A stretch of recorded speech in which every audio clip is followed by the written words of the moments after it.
I'm Jackie Stanley, your Chief Encouragement Officer, and I just want to take a few minutes to encourage you to begin defining who you are based on what's positive and what's possible, and to stop allowing your circumstances to define who you are. Because once you begin defining yourself this way, based on what's positive and what's possible, then you'll be able to begin living the big, purposeful, wonderful life that you were created to live. Now, when I tell people to begin defining themselves based on what's positive and possible, they say, how do you do that? How do you know who you are outside of all the circumstances that you have? I tell people, well, the best way to begin that process is to look back to the moment that you were born, when you first made your appearance here on this earth. Or think back to the last time you looked into the eyes of a newborn baby.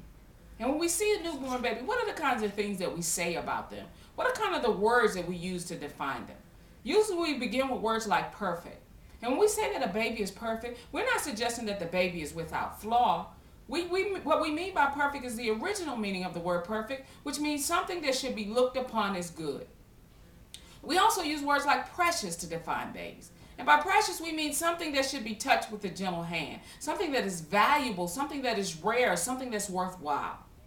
We use words like beautiful. And when we say babies are beautiful, when we define babies as beautiful, we're not talking about beauty like the kind on a fashion magazine. We mean beauty in terms of the essence of who or what that child is.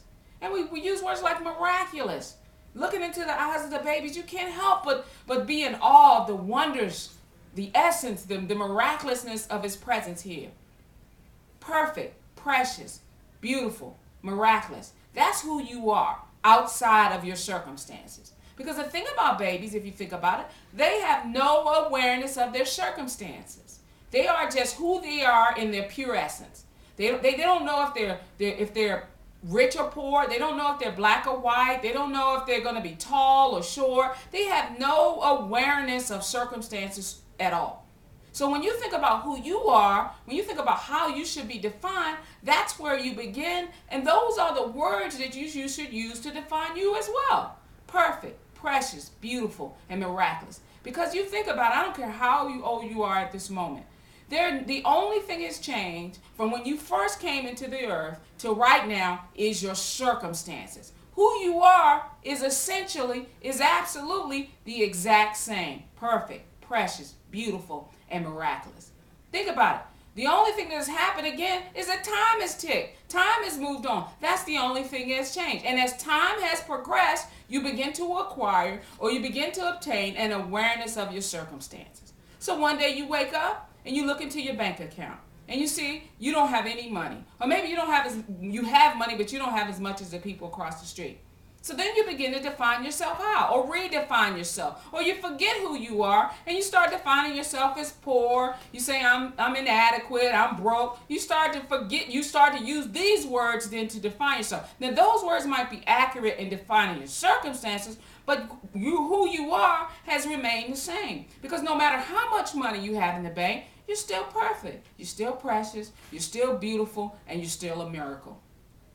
More time may pass, and one day you step on the bathroom scale, and you weigh yourself.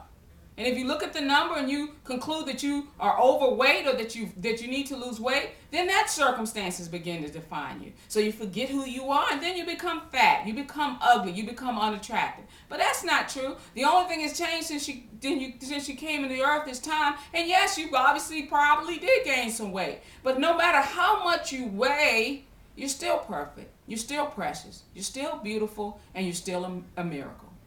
More time passes, and maybe one day you wake up and the man you've loved for the last 30 years has run off with his secretary and left you all alone.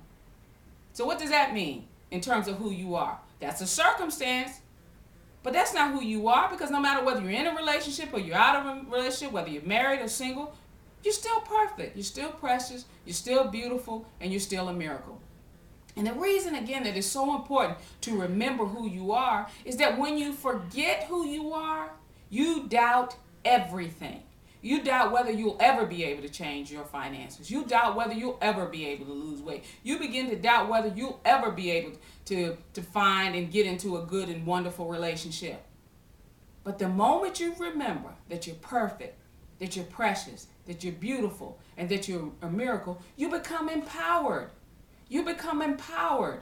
You become empowered to make the changes you need to improve your finances. You'll become empowered to make the changes you need in order to lose weight or reshape your life or make a commitment to wellness. You'll become empowered and confident in the awareness and the knowledge that you can attract a wonderful person into your life. Remembering who you are empowers you to do the kinds of things in this earth that you were created to do. I often use the example of Mother Teresa. Mother Teresa is someone we all know who did wonderful, wonderful work in this world. And once she was asked, how would you define yourself? And she responded quite simply, I'm a little pencil in the hand of a writing God who's sending the world a love letter.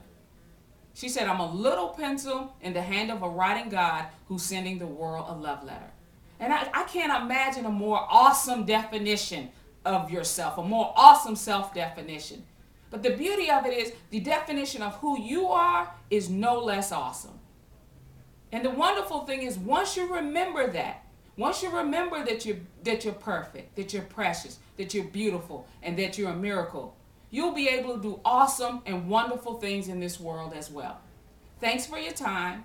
I appreciate you listening. Have a great day.